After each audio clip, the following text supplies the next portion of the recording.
I don't know what to say. And I'm going to.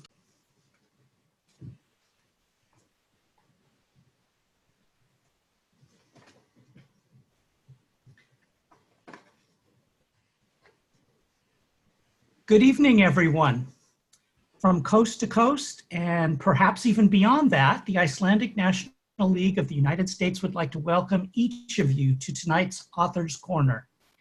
We are thrilled to welcome two authors who've written books about the Icelandic Yule Lads. Perhaps many of you tonight come from Icelandic families and are already familiar with this uniquely Icelandic tradition.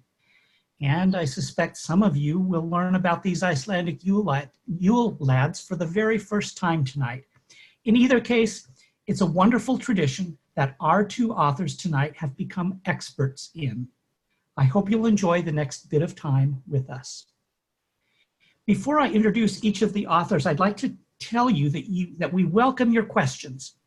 It's your questions that will create really rich dialogue with our authors in especially the last half hour of our time together. So I encourage you to submit your questions at any time as you think of them from this point forward. And you do so by hovering your cursor over the bottom of your screen. And when you do that, you'll see a Q&A icon down there. If you click on that Q&A icon, you can type in any question that you have, and it'll go into our queue of questions from people like you in the audience. And I'll be checking that queue, and we'll ask those questions at opportune moments in the hour, but mostly kind of in that last half hour. To get things rolling, I am so happy to be able to introduce our two authors for the evening. First, Gay Strandemo is an author and a librarian in Westport, Wisconsin, and began telling the story of the Yule Lads, Jólasveinar, to her children when they were very young, and she continues that tradition every season. She decided in 2018 to publish a book about it, and that book is available for purchase on her website, www.theyuleboys.com. Our second author tonight is Heidi Herman, and we're really happy to welcome Heidi, who's coming to us tonight from a library, I think, in Arizona.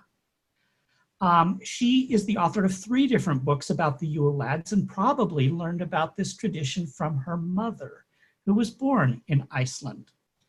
Heidi will tell you about her books over the course of the evening, but they're all available for purchase on Amazon.com. But she's also an award-winning author of other books featuring Iceland that you can learn about on her website, HeidiHermanAuthor.com. She might plug that again later and tell you a little bit more, but we'll see how the Yule Lads play out. So we're going to start off tonight with kind of a broad question that I'm going to ask each of the authors. So let's start off with Gay. Gay, would you please tell us about your book, The Yule Boys, and kind of how it came to be? I wrote this book, The Yule Boys, and how it came to be is kind of a circuitous kind of story. I didn't grow up with a lot of Icelandic history. My father's side of the family was Norwegian, all Norwegians, so I had quite a lot of Nordic customs, especially at this time of year. But I started getting interested in the Icelandic when I was in the process of writing and producing plays for children for the school district and for a library that I work at. And every summer, if people would sign their kids up, and I would hire teenagers to direct, and we would do a play that we'd rehearse it in a week and put it on. And I would always, I was really drawn to international themes. And one of them was Scandinavian stories. And I started investigating all kinds of Scandinavian stories. And I was in particular wanting to find an Icelandic one because I'm Norwegian, like I said, but I'm also part Icelandic. And in the course of that, I came across the Jólasveinar story and decided that I would do it,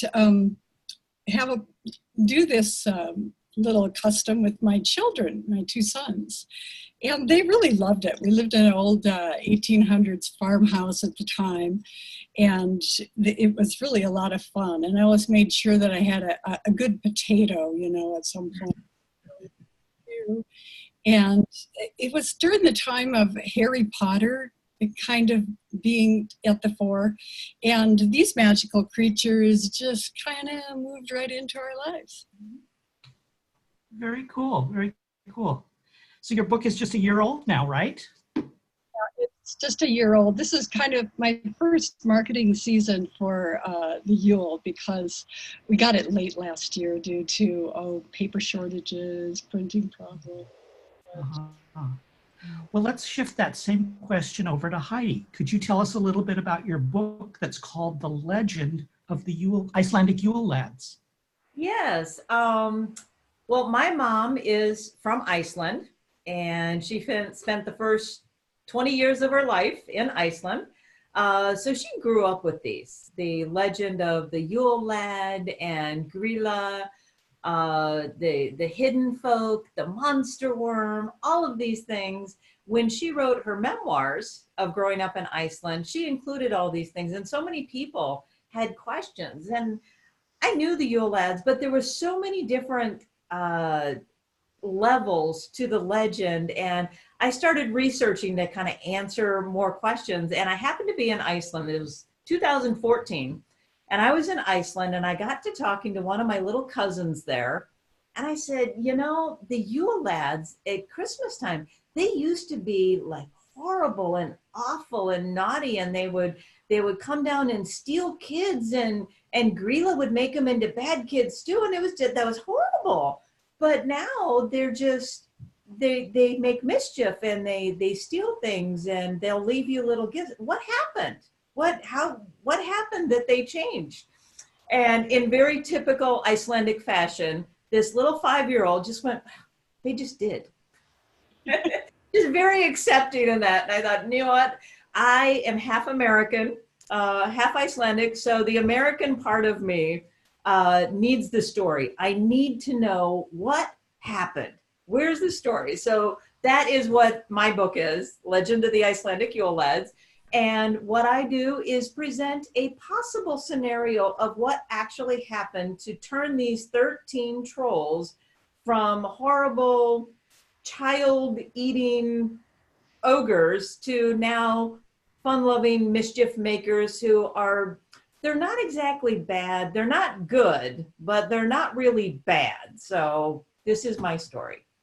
And we'll get a little glimpse later, I think, into who each of the 13 are, learning a bit about their personalities and their devious behavior. But for now, I just would like to remind the audience that we would love to have your questions flowing in right now. So again, reminder, down at the bottom of your screen is a Q&A icon. Type in any questions as you think of them as we go along. We'd love to have those questions.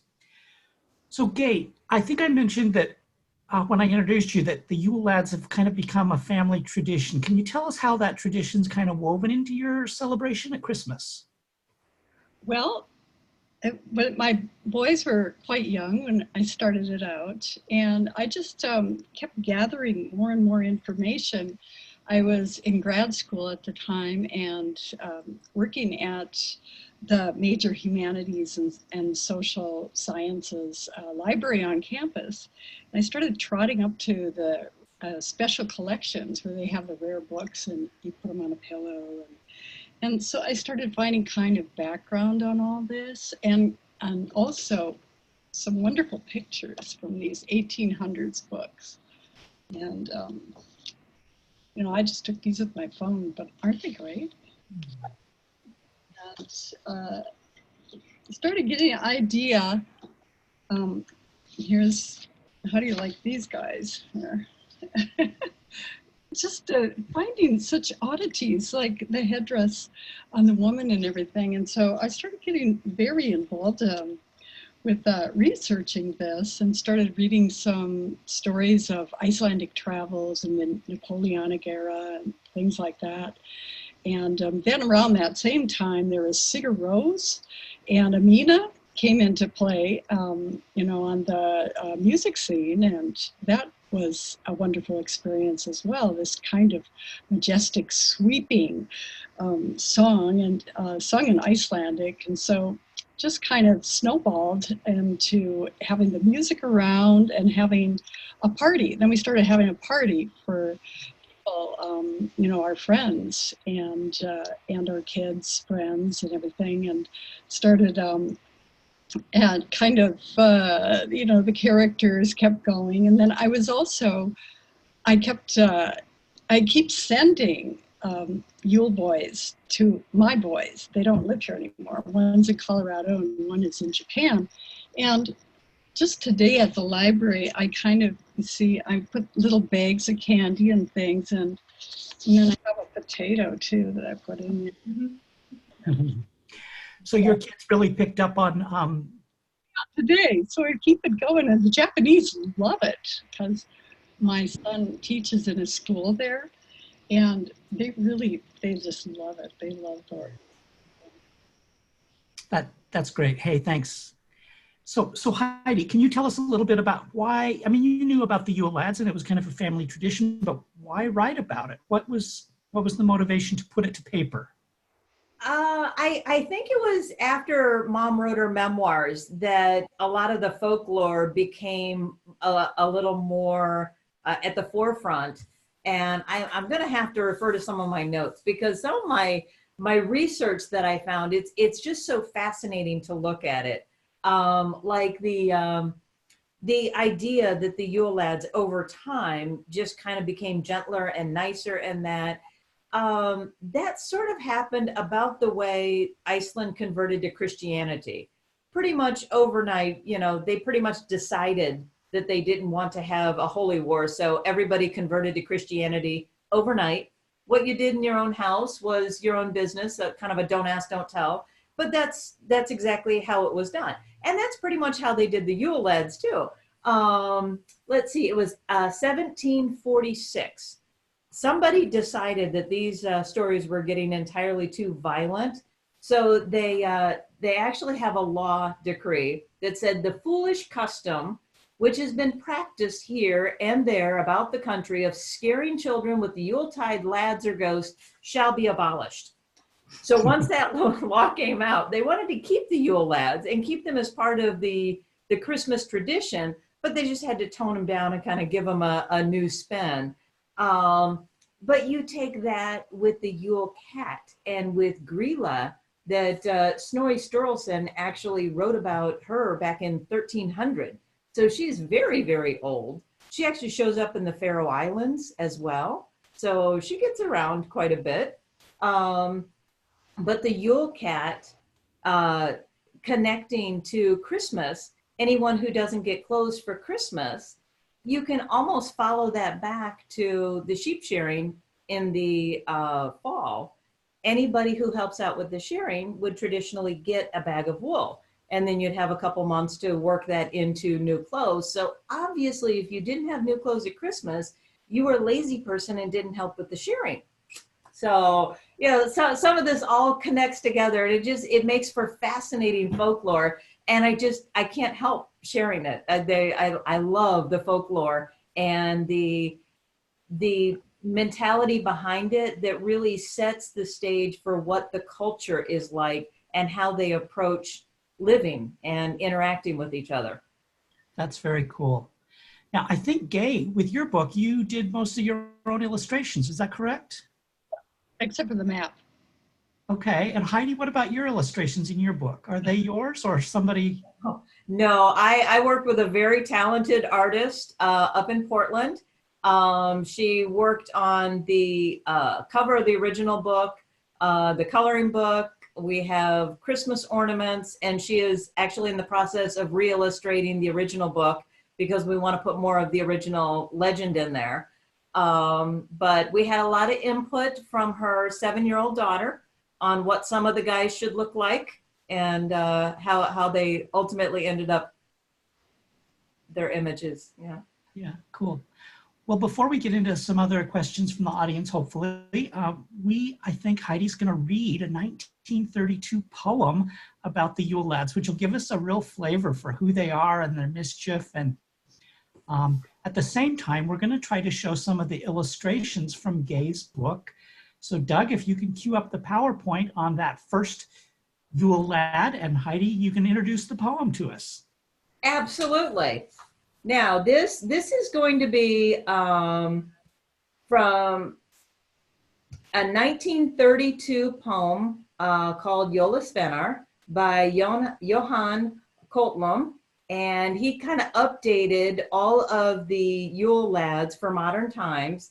He used John Arneson's 1862 reference, who harkened back. I think he actually took some stuff from Snorri Sturluson from the 13th century. So this is going to be the updated version, and it has been translated from Icelandic into English, but it gives you a good idea of what the original Yule Lad legend was. And this is after they turned nice. Let me tell the story of the lads of few charms, who once upon a time used to visit our farms. 13 altogether, these gents in their prime didn't want to irk people all at one time. They came from the mountains, as many of you know, in a long single file to the farmsteads below. Creeping up all stealth, they unlocked the door. The kitchen and the pantry they came looking for. Grilla was their mother. She gave them ogre milk, and their father, Lapaldi, a loathsome ilk. They hid where they could, with a cunning look or sneer, ready with their pranks when people were not near. They were called the Yuletide lads. At Yuletide they were due, and always came one by one, not ever two by two. And even when they were seen, they weren't loath to roam. They played their tricks, disturbing the peace of the home. The first of them was Sheepcoat Clod. He came stiff as wood to prey upon the farmer's sheep as far as he could. He wished to suck the ewes. It was no accident. He couldn't. He had stiff knees, not too convenient. The second was Gollygawk. Gray his head and mane, he snuck into the cow barn from his craggy ravine. Hiding in the stalls, he would steal the milk, while the milkmaid gave the cowherd a meaningful smile. Stubby was the third called, a stunted little man, who watched for every chance to whisk off a pan. And scurrying away with it, he scraped off the bits that stuck to the bottom and brims. Those were his favorites. The fourth was Spoonlicker. Like a spindle he was thin. He felt himself in clover when the cook wasn't in. Then stepping up, he grappled the stirring spoon with glee, holding it with both hands, for it was slippery. Pot Scraper, the fifth one, was a funny sort of chap. When kids were giving scrapings, he'd come to the door and tap, and they would rush to see if there really was a guest, and he scurried to the pot and had a scraping fest. Bull Liquor, the sixth one, was shockingly ill-bred. From underneath the bedstead, he would stick his ugly head. And when the bowls were left to be licked by dog or cat, he snatched them from herself. He was sure good at that. The seventh was Door Slammer, a sorry, vulgar chap. When people in twilight would take a little nap, he was happy as a lark with the havoc he could wreak, slamming doors and hearing the hinges on them squeak. Skeer Gobbler, the eighth, was an awful stupid bloke. He lambasted the skeer tub till the lid on it broke. And then he stood there gobbling. His greed was well known, until about to burst he would bleat, howl, and moan.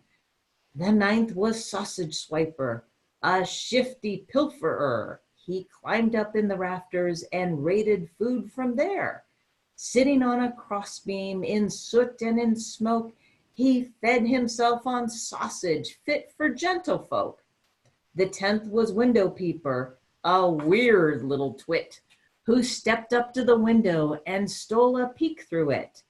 And whatever was inside to which his eye was drawn, he most likely attempted to take later on. The 11th was Door Sniffer, a doltish lad and gross. He never caught a cold, yet had a huge sensitive nose. He caught the scent of lace bread while leagues away still, and ran towards it weightless as wind over dale and hill. Meat Hook, the 12th one, his talent would display as soon as he arrived on St. Thorlak's Day. He snagged himself a morsel of meat of any sort, although his hook at times was just a tiny bit short. The 13th was Candlebeggar. 'Twas cold, I believe, if he was not the last of the lot on Christmas Eve. He trailed after little ones who, like happy sprites, ran about the farm with their fine tallow lights. On Christmas night itself, so a wise man writes, the lads were all restrained and just stared at the lights. Then one by one they trotted off into the frost and snow. On 12th night, the last of the lads used to go. Their footprints in the highlands are effaced now for long. The memories have all turned to image and to song. Wow, that was great. Thank you, Heidi, for sharing that almost 100-year-old poem. That's great. It is really interesting to see how they have become a little more innocent, not quite so criminal. And I was wondering, you know, they have kind of a rather devious reputation, but they also kind of are adorable in a kind of a new way. Do you have a favorite Yule lad, Heidi? And if so, why do you like that particular lad? Well, I would say that the one I probably connect with the most is Door Sniffer, because he's got this huge nose so he can sniff out the treats. And if it comes to cakes and cookies and that, I mean, that's the guy I want to hang out with, because if he can find the goodies. But I know in recent times, Jessica, my artist, she did such an adorable job on Sausage Swiper that as far as the guys being cute, he's my favorite just because I think my version of him is so cute.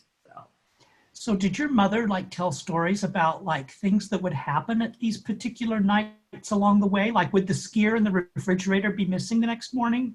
A little bit, because, you know, she says in Iceland, you can't ever say you don't believe. So, you know, you have to believe. So if there's any, you know, thumps or bumps in the night, you know, that's door slam, right? I'm not quite sure what you do if the thumps and bumps arrive early, but yeah, you build it into your tradition. I'm sure, Gay, you've done that quite a bit, building that into daily traditions of the holiday season. Oh, yes, yes. And I've got all the Norwegian ones as well. But yeah. So, Gay, do you have a favorite? Well, you know, I think my favorite is the skier Robert, because I'm quite fond of the skier. Now, how about your kids? Did they like a particular one?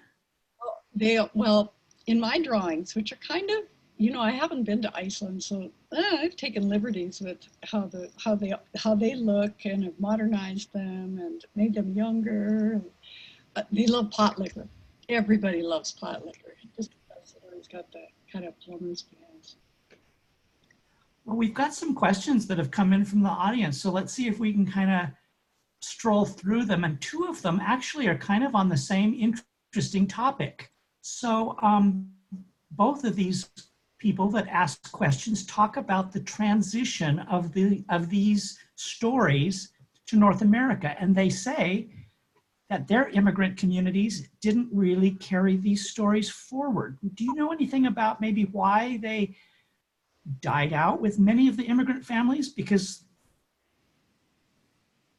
Or have you heard that? Heidi, any idea on that history piece? Well, in the different clubs and associations, because I attend quite a few Scandinavian festival, and I do presentations on the Yule Lads for different clubs. And I know the Icelandic club, I believe it's in Gimli or Winnipeg. I think it's Gimli. They have a full set of Yule Lad puppets that they use regularly in their events. And I think that a lot of the clubs that have supported the immigrants in the second and third generation, when they really work to have like a Thorablat dinner and some of the traditional things, that's where some of this comes in. But I know for my mom, there were a number of years that she was born and raised in Iceland and came to the United States right at World War II. My father was an American in the Navy. So she was a war bride. And for those that immigrated during that time period, there was kind of an environment where you felt like you needed to acclimate to America, and they didn't really encourage a lot of the old traditions or language of that to be around. So maybe on some of those, they adapted Santa Claus. Of course, if you think about it, I think depending on how you look at it, I love it, because if you're good, Santa will bring you presents. So it's a nice safety thing. It's real easy for kids to adapt to that. But on the flip side, with the Yule Lads, in a way, it kind of sets the bar low. You don't have to be good. You just have to not be bad. I mean, that's if you're bad, you get a rotten potato. But if you're just not bad, you get a gift in your shoe. So by the time Christmas Day arrives, you've already got 13 gifts. So between the two of those things, if I had a choice, I think I'd go with the Yule Lads rather than waiting for Santa. That's a really interesting analysis, because a lot of the immigrants from the 1870s through the early 1900s felt compelled to comply with the majority culture around them, and they changed their names and they forbid their kids from speaking the language. And yeah, perhaps that might be an answer to the question that was raised. Mm-hmm. But how can we then bring those traditions back to life? That's the question. They're old traditions. They might not have been around for a couple of generations, but I think there's room for all of them, because if we can have Santa Claus and the Grinch and Elf on the Shelf and Olaf, I think the Yule Lads have a spot in there too. I think there's room. Gay, any thoughts on? Oh, well, anyone I've introduced them to, they're happy to go along with it. I mean, there's so humor. So it's very appealing to people. I think that's kind of what caught me up in it in the first place too. All the humor that. That's great. So another question from our audience is, they really love the nice, soft, touchy-feely Yule Lads of today. But do either of you have any ideas, or do you know of any books that really give us the non-sanitized version, the gruesome old original Yule Lads and Trolls? Are those stories out there? The truly gruesome ones actually were never really the Yule Lads. It was Grilla. So Grilla was the one who actually made Bad Kids Stew, and she sort of forced the lads to find the children.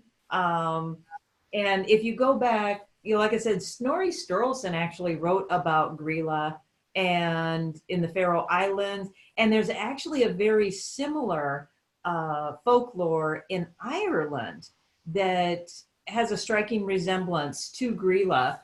And let's see, we have, I believe she was connected in the 17th century as part of winter solstice, because she had this stick that as she walked, everywhere she touched would then turn to snow and ice.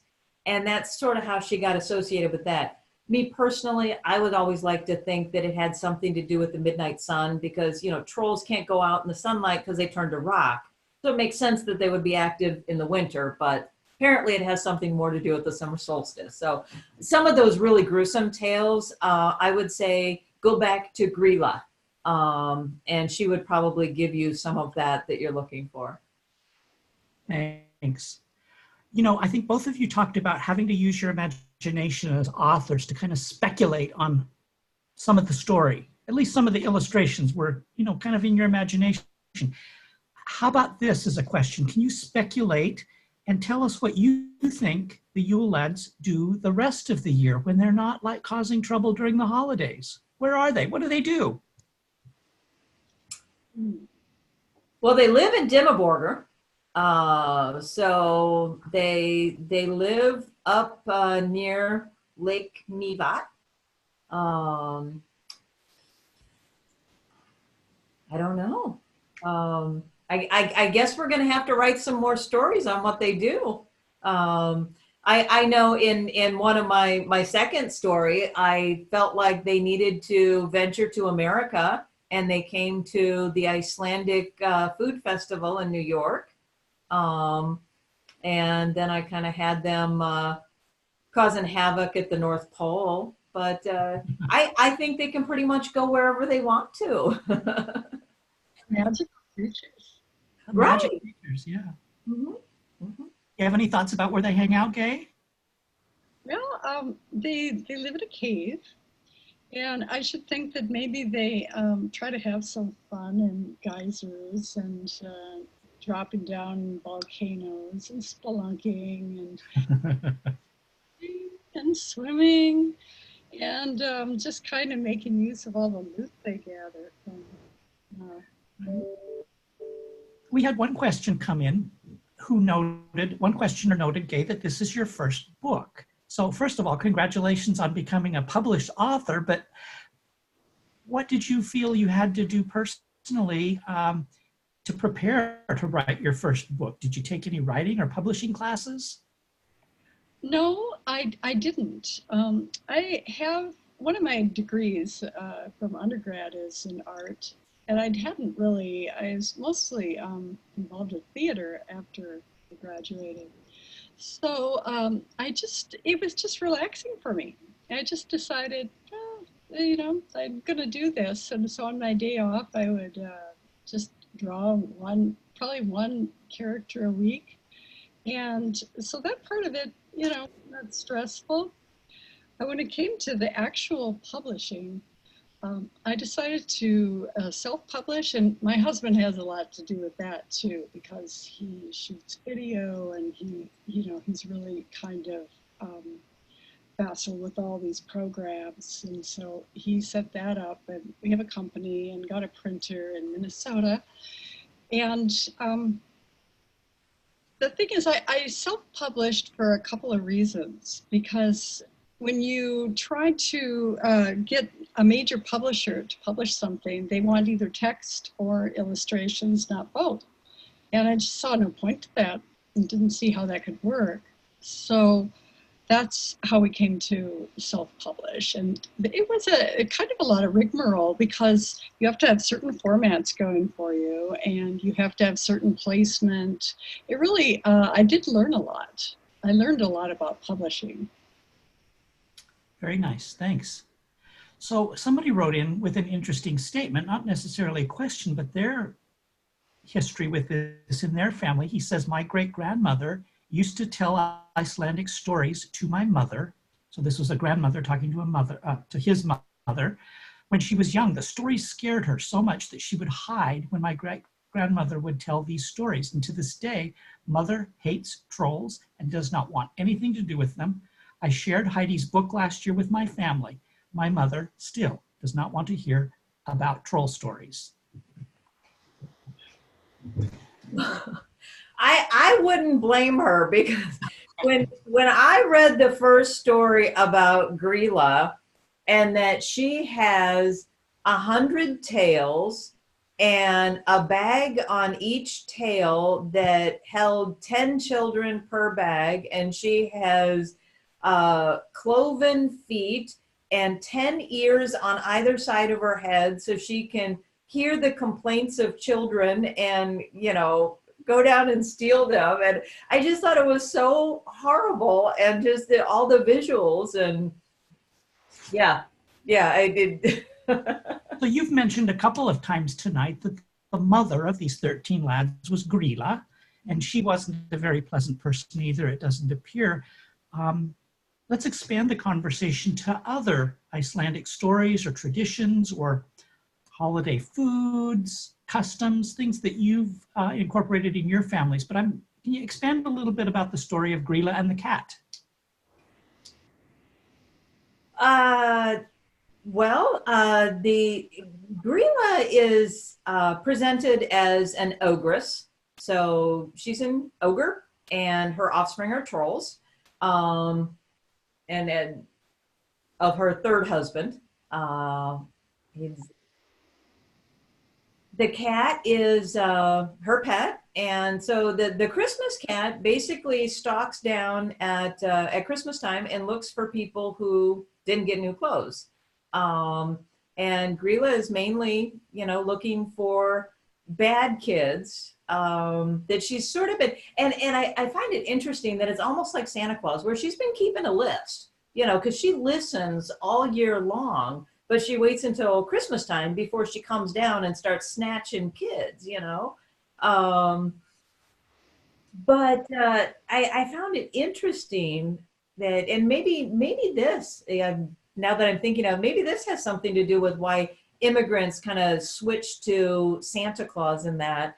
My mom used to tell us that the Christmas was actually the whole season of going around and visiting and having coffee and pastries and special cakes during the holidays until you came to New Year or Christmas Eve.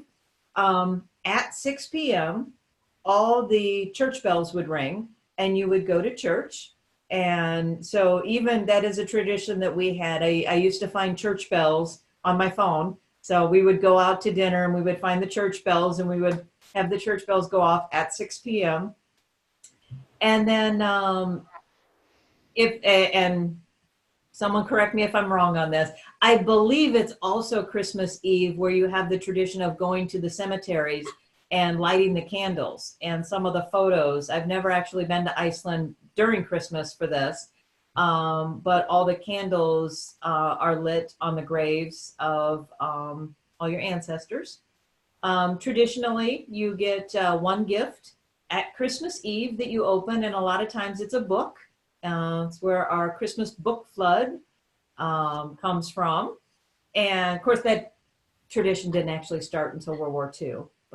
And then Christmas Day is spent reading your new book and eating chocolates and gradually saying goodbye one by one to the Yule Lads.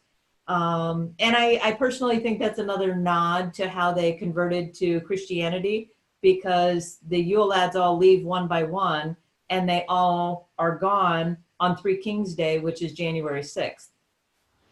Could be an accident. I don't know. Grilla kind of reminds me of the monster in Beowulf. Yes. So Heidi, you've got 3 books, and I think one of them is like a coloring book. Is that correct? On the Yule Lads, yeah, one of them's a coloring book that has a couple of short stories. I have a theme. I intended at some point in time to finish it. In my collection of folklore, I have a story in there about Grilla and the Christmas cat. And in that story, I present her, Grilla, as a Seth witch. Now, Seth witch is unique to Icelandic culture, and it is a very powerful sorceress. And so in my interpretation of Grilla, I think maybe for my own personal tone her scariness down, she has woven magic into the fabric, and she has a hood that she wears. And that's why everybody's so terrified by her appearance, because it's this magical spell. So then I put another short story in the coloring book where the Yule Lads, in order to ensure that Grilla stops terrorizing people, they stole her magic spindle. So she can no longer spin her magic cloth. And that's why nobody today sees Grilla anymore, because she's out there. She's just not hideous looking anymore because she doesn't have her magic. Thanks for sharing that tradition about the candles on the headstones. That sounds pretty awesome. But that other tradition of book reading and book giving at the holidays is a really high-level educational one versus, just opening up presents and throwing boxes around the living room. So I would just suggest that these books that you've written might make really great Christmas gifts, especially for children that are in your family that don't have much background knowledge on the Yule Lads. And coloring book would be perfect for kids that even can't read. So if you're listening and you're thinking of some Christmas gift gaps that you've got on your list, think of these. I'm actually, next week, I'm launching a new website, YuleLadsLegend.com. And on that, I've dedicated an entire page to all of the books that I could find about the Yule Lads, Grilla. I found a wonderful series on the Christmas cat and all of his adventures. But I think I have 25 books by other authors that just kind of pull all that collection together. So yeah, we should definitely encourage more kids to know and understand more of the mythology from Iceland. Nice. Well, this is your first book, Gay, but I'm wondering from both of you, do you have another book jostling around in your head that you want to get down on paper and published, whether it's on the Yule Lads or something else? Well, I'm thinking kind of maybe other sorts of projects, more to do with scripts. Okay. And I also, if I do another book, I think it'll probably, as I tend to do, kind of another international theme, perhaps Japan, because I'm quite taken with it. Do you share many of these Icelandic traditions with the patrons at your local library where you work? Do you have bulletin boards with them, or do you have reading corners with this book? I have had a reading last year in December, and my book is part of the library collection, and it gets around, I tell you, all year long, because it's quite a large library system. So it's got the union catalog and everything, and it goes all over the place. So I guess there's some interest. So Gay's got some ideas about Japanese scripts. Heidi, what about you?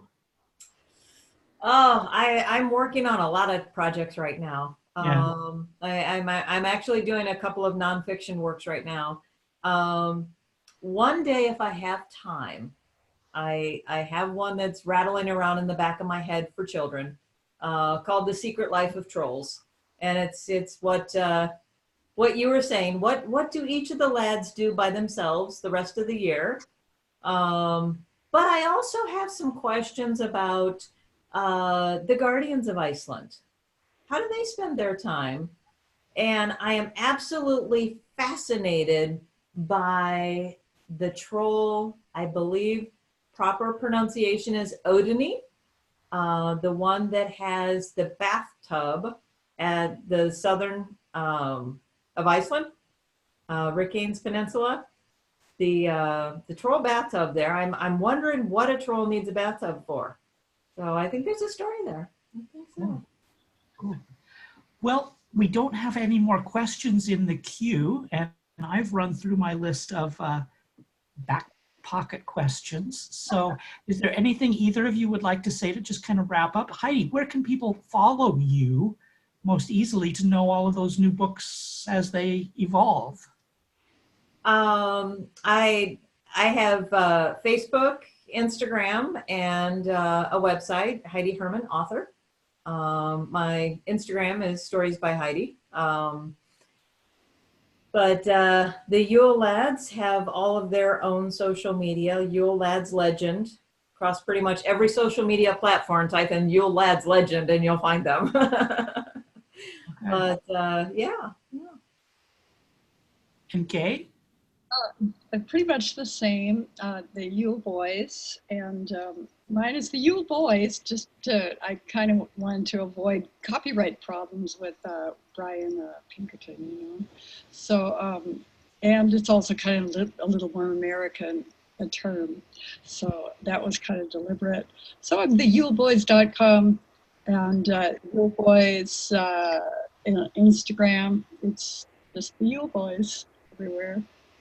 Well, we just got another question in, and it says, I just ordered Heidi's book on Amazon, but I've missed where to get Gay's book. So Gay, can you holler out your website again?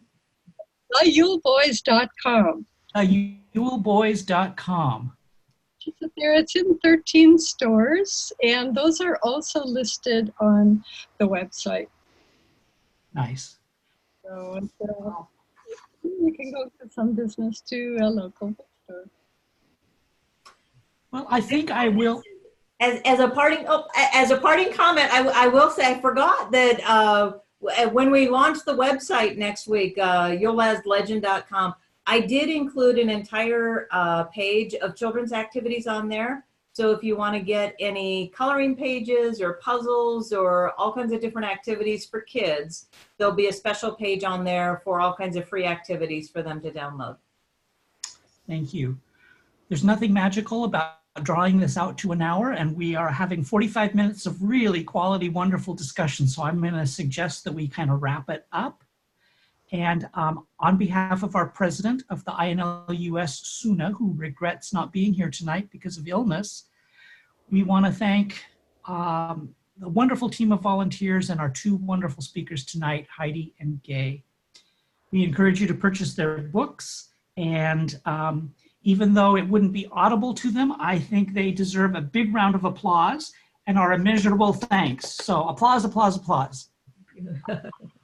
And on a last note, if Suna were here, I'll take this line for her. I would encourage you to consider becoming a member of the INLUS if you're not.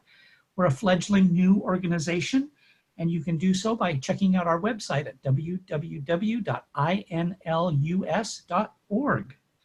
Like I said, we're new. We're only about 5 months old, but already we've launched an educational speaker series and an online Icelandic class. We're into our third week of online Icelandic class with two wonderful women who live in Iceland teaching us. And this Author's Corner is kind of the launch point perhaps of a book club. So we're going to try to read several books throughout the year as a group and come together and talk about them. Of course, Icelandic authors or books about Iceland. So our next educational webinar will be somewhat more than just educational. It's scheduled for December 11th. And we're going to have as our special guest that day, Svavar Knútur. Maybe many of you know him. He is a musician and expert on prose. He just writes the most meaningful, deep songs. They call him a troubadour. I think that's a great word because that really fits him well. So more will be posted about that event on our webpage and on our Facebook page, and we'll be sending out an email distribution announcing when that's ready to rock and roll. But we've got it scheduled right now for December 12th, so stay tuned. Again, thanks Gay, thanks Heidi, thanks everybody for attending. We wish you all the happiest holidays and find a way to welcome the Yule Lads into your home. Good night.